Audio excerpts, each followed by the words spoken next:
কি গো, এইভাবে আর কতদিন যাবে বলো তো? ঘরে যে আর কিচ্ছু নেই। কি আর করব বলো, কত জায়গায় তো খোঁজ করলাম, কিন্তু কোথাও তো কোনো কাজের সন্ধান পেলাম না গো। জানি না কর্তামশাই আবার কবে গ্রামে ফিরবে। কর্তার আশা করে বসে থাকলে যে না খেয়ে থাকতে হবে। তুমি যাও, দেখি যাও, কোনো কাজ খুঁজে আনো। এইভাবে আর দিন যায় না। আচ্ছা ঠিক আছে, আবার তো বৃষ্টি শুরু হলো।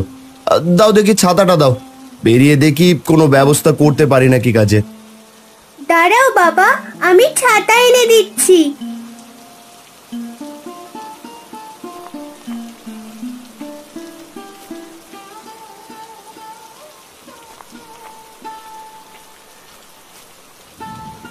এই নাও বাবা, তোমার ছাতা। ছাতাটাও দেখছি একদম ছিঁড়ে গেছে। আচ্ছা ঠিক আছে, আমি তবে বেরিয়ে পড়ি, দেখি কি আছে কপালে। হ্যাঁ, তাই বরং যাও, সাবধানে যেও।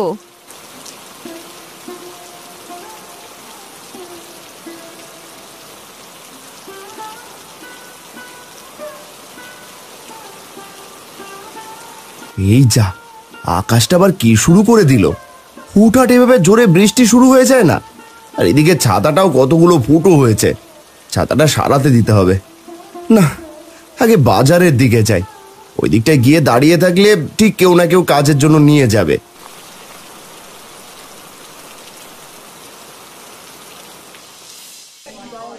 হারান কাজের জন্য বাজারের রাস্তার পাশে দাঁড়িয়ে থাকে। আশেপাশে আরো অনেকেই দাঁড়িয়ে আছে, কিন্তু হারানকে কেউ কাজের জন্য ডাকে না। আজ মনে হচ্ছে কপালটাই খারাপ, সেই কখন থেকে দাঁড়িয়ে আছি, অথচ একটাও কাজের ডাক পড়লো না।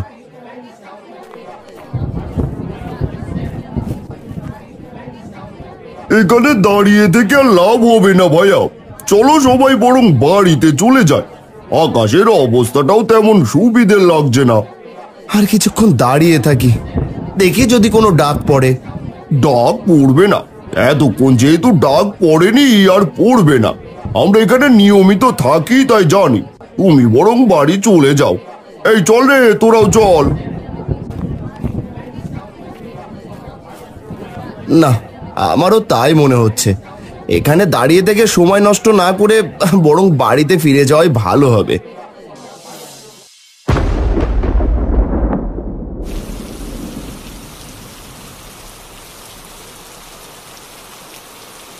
হাই রে, আবার বৃষ্টি পড়া শুরু হলো। এই ছেঁড়া ছাতা দিয়ে তো দেখছি অনেক বৃষ্টি ছিটে ঢুকছে। এই পয়সা দিয়ে মুচির কাছ থেকে ছাতাটা সারিয়ে ফেলা যাবে। যাই, আগে ছাতাটা সারিয়ে নিই।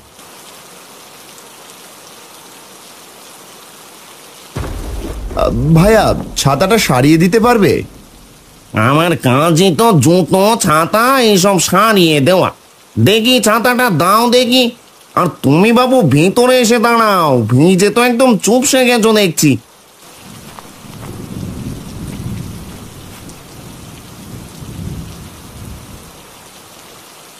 এই রে, ছাতার যা বেহাল অবস্থা, দাম দিতে হবে 6 পয়সা ভাইয়া। ভাইয়া, আপাতত আমার কাছে এগুলোই আছে, কোনোভাবে দেখো না সারিয়ে দেওয়া যায় কিনা। না হয় এই ঝড় বৃষ্টিতে বড় বিপদে পড়ে যাব। আচ্ছা দাও দেখি।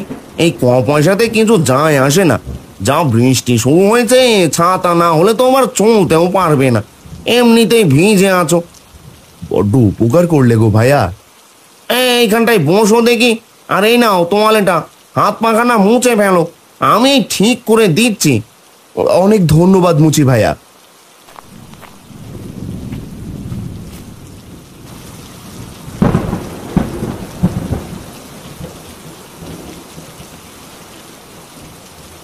এই যে দাদা, তোমার ছাতা সারানো হয়ে গেছে।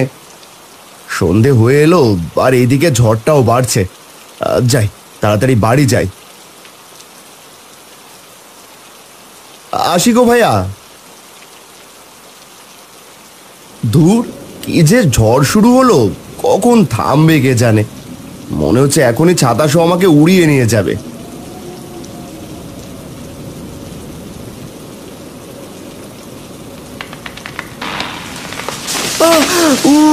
মরে গেলাম গো।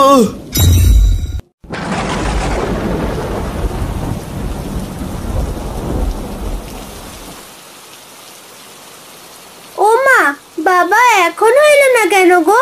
কি জোরে বৃষ্টি শুরু হচ্ছে বাইরে। আমার যে বাবার জন্য বড্ড চিন্তা হচ্ছে। চিন্তা যে আমারও হচ্ছে রে মা। এমন ঝড় বৃষ্টিতে লোকটা কোথায় যে আছে কে জানে। বাবাকে কেন যে পাঠালে আজ? দেখলে তো আকাশ কত খারাপ। সে কি সাথে পাঠিয়েছি রে মা? ঘরে যে দানা করি কিছুই নেই। বিদ্যুৎ চমকাচ্ছে। যা ঝড় শুরু হলো। ইস, বাবা এই ঝড়ে কোথায় আটকালো কে জানে।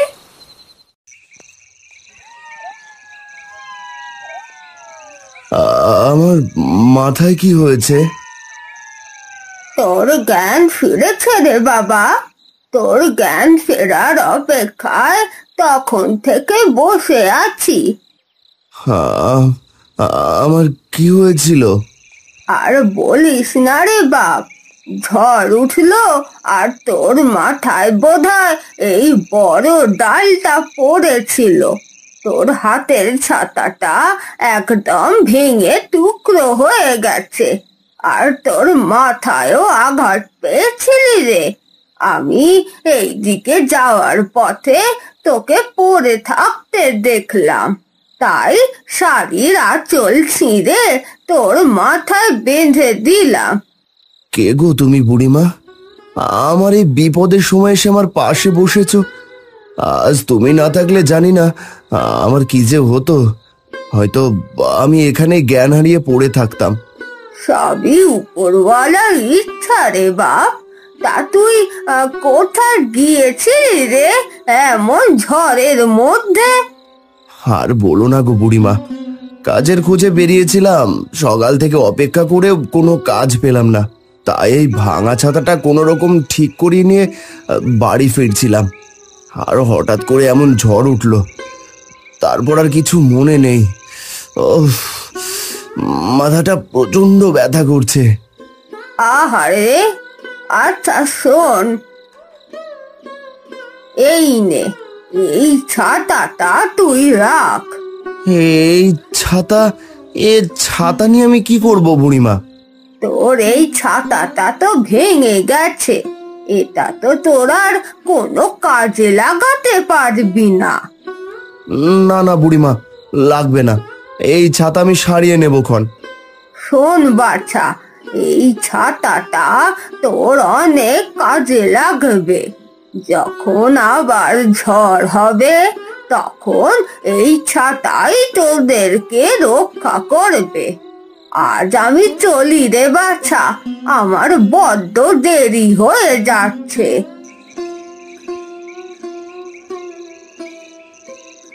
মনে রাখিস বাছা, গ্রামে আবার কাল বৈশাখী ঝড় আসতে চলেছে রে।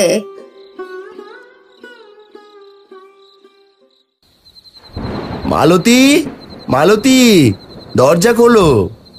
মা, বাবা এসেছে, তাড়াতাড়ি চলো তো।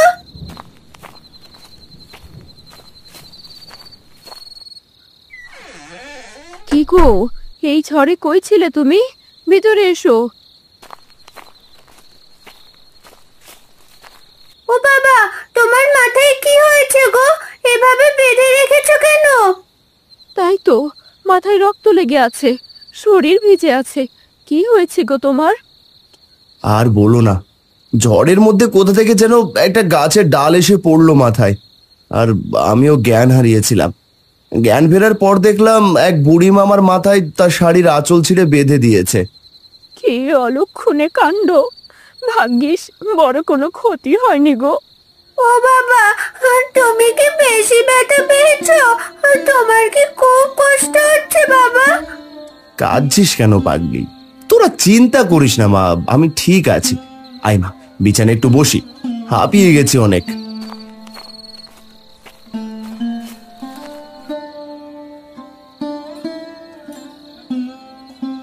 তুমি এই নতুন ছাতা কোথায় পেলে গো?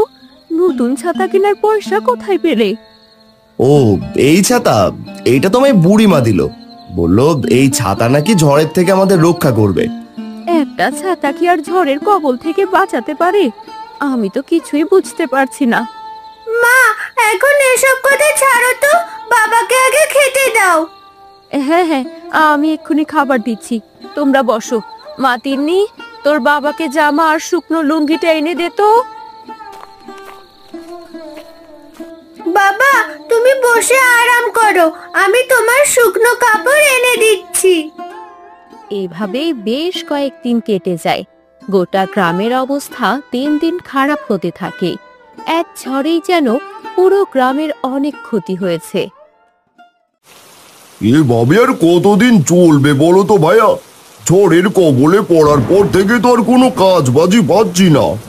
হ্যাঁ, আর বলো না, ঘরে যেন চাল ডাল কিচ্ছু নেই। কি করবো কিছুই বুঝে উঠতে পারছি না।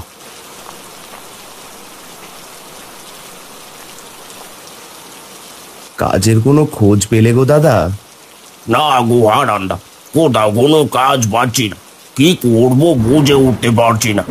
ঝড় বৃষ্টিরও থামার নাম নেই। ঠিকই বলেছ, ঘরে যা ছিল সেগুলো প্রায় শেষ হতে বসেছে। এভাবে চলতে থাকলে তো না খেয়ে মরবো গো আমরা। আর এদিকে যে আকাশটাও ভালো হচ্ছে না, সারাদিন টিপ টিপ করে বৃষ্টি পড়েই চলেছে। আচ্ছা দাদা, আমি দেখি কোথাও কোনো কাজ পাই কিনা। এভাবে বসে থাকলে তো আর হবে না। হ্যাঁ, যা বলেছ, দেখি আমিও যাই। তোমরাও যাও গো, দেখো কোনো কাজ পাও কিনা।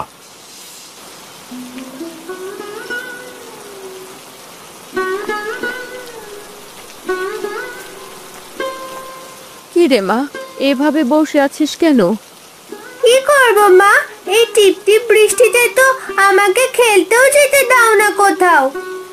এখন এই বৃষ্টিতে খেলতে গেলে জ্বর হবে রে মা। আয় দেখি, ভাতটা খেয়ে নে। না মা, রোজ রোজ এই শাক দিয়ে খেতে ইচ্ছেই করে না। কি আর করবো বল মা, তোর বাবা তো কাজ খুঁজছে, কাজ তো আর পাচ্ছে না। কাজ পেলে না হয় ভালো মন্দ কিছু নিয়ে আসবে। আজকের মতো খেয়ে নে না মা।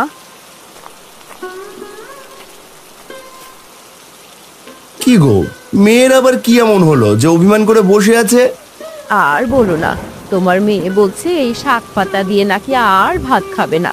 কি করব বলো তো? এভাবে জেদ করে না মা। তুই তো দেখছিস বাবা কত কাজ খুঁজছে, কিন্তু কোথাও কোনো কাজই পাচ্ছি না। এই যে আজও কাজ খুঁজে ফিরে এলাম, কিন্তু কোথাও কোনো কাজ নেই। একটু কষ্ট করে খেয়ে নে মা, দেখিস বাবা কাজ পেলে তোর জন্য অনেক ভালো ভালো খাবার নিয়ে আসবো। আচ্ছা বাবা, ঠিক আছে, তাহলে এসো, তুমিও খেয়ে নেবে। মালতী কই গো, ভাত বাড়ো, আমি আর তিন্নি মা একসাথে বসেই খাবো। তোমরা ঘরে এসে বসো, আমি খাবার বাড়ছি। দিনের পর দিন কেটে যায়, কিন্তু তাদের কোনো উন্নতি হয় না। হঠাৎ একদিন মোড়লের আদেশে গ্রামের বড় গাছের তলায় সবাই জড়ো হয়। 2-3 জন মিলে ঢোল পিটিয়ে ঘোষণা করছে, শোনো শোনো শোনো, অতি জরুরি বার্তা, সবাই সাবধান। তেড়ে আসছে ভয়ঙ্কর ঝড়, যে কোনো সময় হতে পারে। এই ঝড়ে বড় ধরনের ক্ষতি হওয়ার সম্ভাবনা আছে, তাই সবাই সাবধানে থাকবে। শোনো শোনো শোনো। হায় হায়, এ আবার কোন বিপদ! এবার আমরা কি করব? হে উপরবালা, এ কি শুরু হলো আমাদের গায়ে? আকাশেও মেঘ ঘন হয়ে আসছে। সবাই বাড়ি ফিরে যাও তাড়াতাড়ি।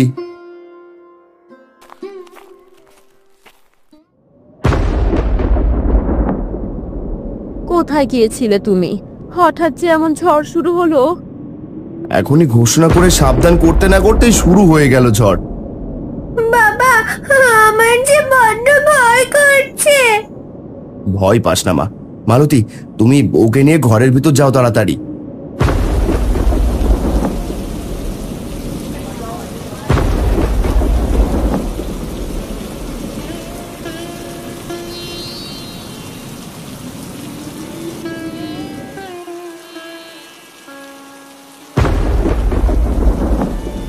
আমার যা ছিল সব শেষ হয়ে গেল, ঘর বাড়ি সব ভেঙে একাকার। আমারও একই দশা। কি হবে এখন? বউ বাচ্চা নিয়ে কোথায় গিয়ে উঠবো এখন? এ কি শুরু হলো বলো তো? এবার মনে হয় আমাদের আর রক্ষা হবে না। কোনো উপায় কি নেই এই ঝড় থেকে রক্ষা পাওয়ার? না হয় যে আমাদের সবার সাথে পথে বসতে হবে। আমার ঘরটাও যে কখন উড়িয়ে নিয়ে যায়। বাবা, তুমি না একটা ছাতা এনেছিলে আর বলেছিলে কে নাকি তোমার সেই ছাতা দিয়ে বলেছে ঝড় থেকে রক্ষা করবে। ও হ্যাঁ, তাই তো। তবে আদৌ কি তা দিয়ে কোনো কাজ হবে? ওটা তো সামান্য একটা ছাতা। আচ্ছা দাঁড়া, আমি একবার চেষ্টা করে দেখি। মালতী, ছাতাটা দিয়ে যাও তো।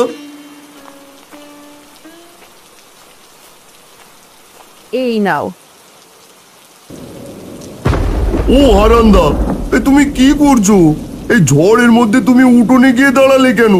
তাড়াতাড়ি দাওয়ায় আসো। কি গো, কথা শোনো, তাড়াতাড়ি উঠে এসো, ঝড় যে সবকিছু উড়িয়ে নিয়ে যাচ্ছে। হারান কারো কথায় কোনো কান না দিয়ে ছাতাটা বের করে যেই না খুললো, অমনি ওই ছাতা বিশাল আকার ধারণ করে পুরো গ্রাম ঢেকে দিল। এমন কাণ্ড দেখে সবাই অবাক হয়ে যায়। আর ছাতা দিয়ে পুরো গ্রাম ঢেকে যাওয়ার কারণে তৎক্ষণাৎ ঝড়ও থেমে যায়। এ তো দেখছি সত্যি সত্যি জাদুর ছাতা। দেখলে তো বাবা, ওই ঠাকুমা ঠিক তোমায় জাদু ছাতা দিয়েছেন। আর আজ এই জাদু ছাতার কারণে আমরা সবাই ঝড়ের হাত থেকে মুক্তি পেলাম। হ্যাঁ রে মা, তুই একদম ঠিক কথা বলেছিস। ওই বুড়িমার জাদুর ছাতার কারণে আজ আমরা সবাই রক্ষা পেয়েছি এই ঝড়ের হাত থেকে। আমরা সবাই এখন নিরাপদ। আমি ছাতাটা এভাবেই রেখে দিচ্ছি। বাবা, এখন তো ঝড় থেমে গেছে, তাহলে ছাতাটা তুমি গুটিয়ে নাও, তাহলে এতে রোদও ঘরে ঢুকবে। হ্যাঁ গো, তুমি বরং তাই করো। এখন তো এই জাদু ছাতার কাজ নেই, তুমি এটা তুলে রাখো। হ্যাঁ, তাই বরং ভালো হবে। আমি ছাতাটা গুটিয়ে নিচ্ছি।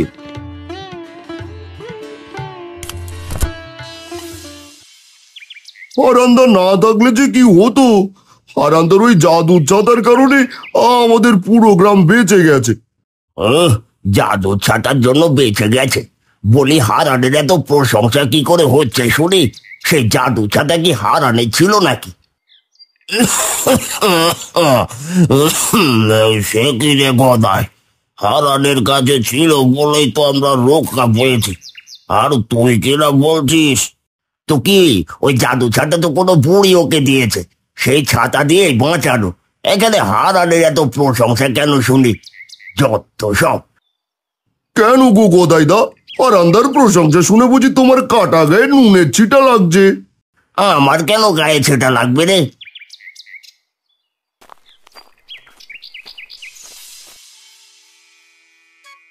বলছি কি, ওই জাদু ছাতার তো আর কোনো কাজ নেই।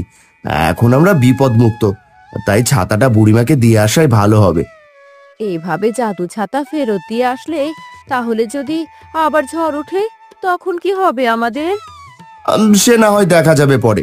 তবে এই ছাতার আর কোনো কাজ নেই। আমার বাবা সব পারে মা, দেখবে তখন কোনো না কোনো ব্যবস্থা ঠিক করে নেবে, তাই না বাবা? হ্যাঁ রে মা, হ্যাঁ, শুনেছো মেয়ের কথা? শুনেছি গো, শুনেছি। যাও তবে ছাতাটা দিয়েই আসো। আচ্ছা, তবে আমি বেরিয়ে পড়লাম। এই বলে হারান জাদুর ছাতা নিয়ে সেই জঙ্গলের ধারে গাছটার দিকে রওনা করে। হাঁটতে হাঁটতে সন্ধ্যা হয়ে আসে। অবশেষে হারান পৌঁছে যায় সেই গাছতলায়। বুড়িমার ঠিকানা তো আমি জানি না, কিভাবে যে এই ছাতাটা ফেরত দিয়ে আসবো? না, আমি বরং এখানেই দাঁড়িয়ে থাকি, দেখি বুড়িমার জন্য অপেক্ষা করে। এদিকে আবার সন্ধেও ঘনিয়ে এলো।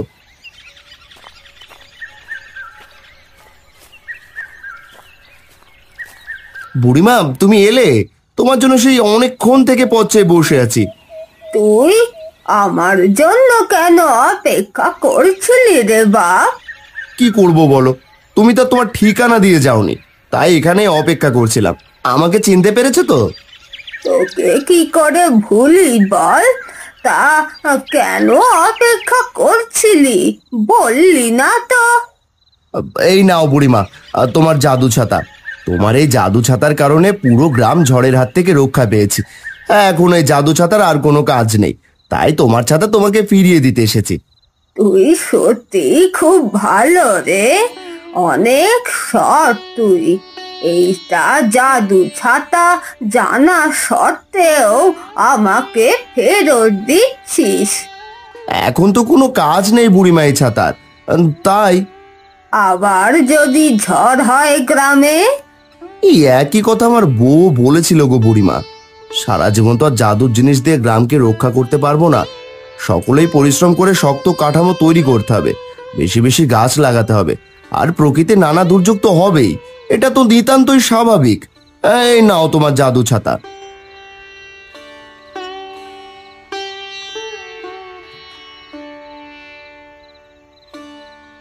তোর মতো যদি সকলেই চিন্তা করতো, গ্রামে কখনো অভাব থাকতো না। প্রকৃতির দুর্যোগও কারোর কিচ্ছু করতে পারতো না। আমি তোর উপর সত্যি অনেক খুশি হয়েছি রে বাপ। এই নে, এই মোহরগুলো তুই রাখ। এগুলো দিয়ে তুই আরামে তোর জীবনটা কাটাতে পারবি। এগুলো আবার কেন দিচ্ছ বুড়িমা? এগুলোর কোনো দরকার নেই আমার। আমি মন থেকে খুশি হয়ে দিচ্ছি রে বাপ। নিয়ে বাড়ি চলে যা, আমিও চলি।